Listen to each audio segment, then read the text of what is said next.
أعوذ بالله من الشيطان الرجيم. بسم الله الرحمن الرحيم. وقال الله لا تتخذوا إلهين اثنين إنما هو إله واحد فإياي فارهبون. وله ما في السماوات والأرض وله الدين واصبا فغير الله تتقون. وما بكم من نعمة فمن الله ثم إذا مسكم الضر فإليه تجأرون. ثم إذا كشف الضر عنكم إذا فريق منكم بربهم يشركون. يكفروا بما آتيناهم فتمتعوا فسوف تعلمون. ويجعلون لما لا يعلمون نصيبا مما رزقناهم. الله لتسألن عما كنتم تفترون. ويجعلون لله بنات سبحانه ولهم ما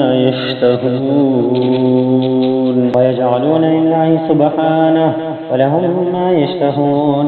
وإذا بشر أحدهم بالأنثى ظل وجهه مسودا وهو كظيم يتوارى من القوم من سوء ما بشر به أيمسكه على هون أم يدسه في التراب ألا ساء ما يحكمون. للذين لا يؤمنون بالآخرة مثل السوء ولله المثل الأعلى وهو العزيز الحكيم. ولو يؤاخذ الله الناس بظلمهم ما ترك عليها من دابة ولكن يؤخرهم إلى أجل مسمى فإذا جاء أجلهم لا يستأخرون ساعة ولا يستقدمون. ويجعلون لله ما يكرهون وتصف ألسنتهم الكذب أن لهم الحسنى لا جرم أن لهم النار وأنهم مفرطون. تالله لقد أرسلنا إلى أمم من قبلك فزين لهم الشيطان أعمالهم فهو وليهم اليوم ولهم عذاب أليم.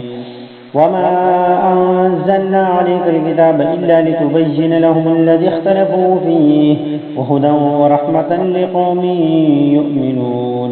والله أنزل من السماء ماء فأحيا به الأرض بعد موتها إن في ذلك لآية لقوم يسمعون. وإن لكم في الأنعام لعبرة نسقيكم مما في بطونه من بين فرث ودم لبنا خالصا سائغا للشاربين. ومن ثمرات النخيل والأعناب تتخذون منه سكرا ورزقا حسنا إن في ذلك لآية لقوم يعقلون.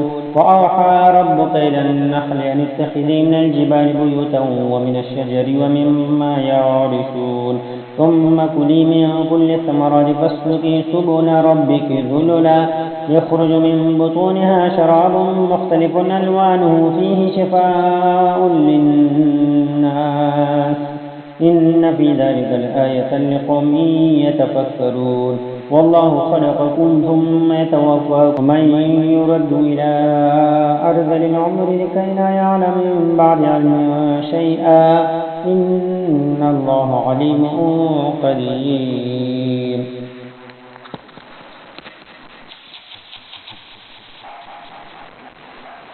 والله فضل بعضكم على بعض في الرزق فما للذين فضلوا براد رزقهم ولا ما ملكت أيمانهم فهم فيه سواء أفبنعمة الله يجحدون.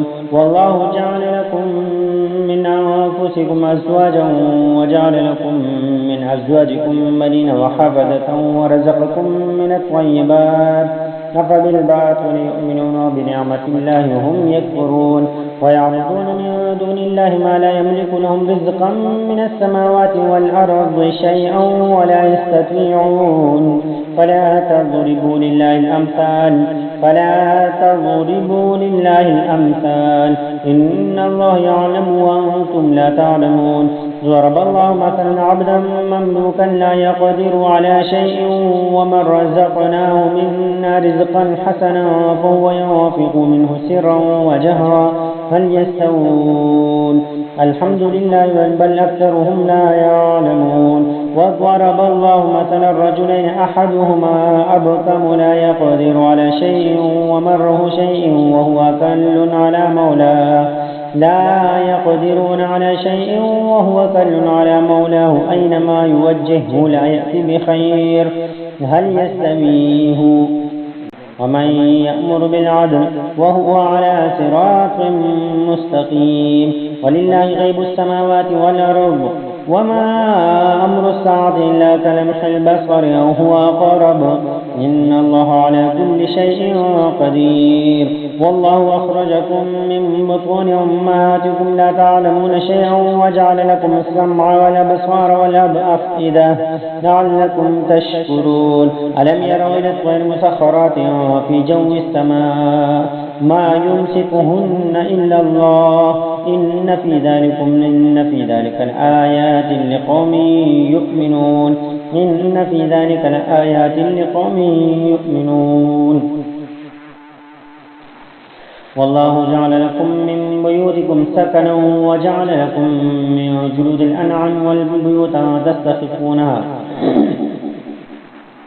والله جعل لكم من بيوتكم سكنا وجعل لكم من جلود الأنعام بيوتا تستخفونها يوم ظعنكم ويوم إقامتكم ومن أصوافها وأوبارها وأشعارها أثاثا ومتاعا إلى حين والله جعل لكم مما خلق ظلالا وجعل لكم من الجبال أكنانا وجعل لكم سرابيل تقيكم الحر وسرابيل تقيكم بأسكم كذلك يتم نعمته عليكم لعلكم تسلمون فإن تولوا فإنما عليك البلاغ المبين يعرفون نعمة الله ثم ينكرونها وأكثرهم الكافرون ويوم نبعث من كل أمة شهيدا ثم لا يؤذن للذين كفروا ولا هم يستعتبون وإذا رأى الذين ظلموا العذاب فلا يخفف عنهم العذاب عنهم ولا هم ينذرون وإذا رأى الذين أشركوا شركاءهم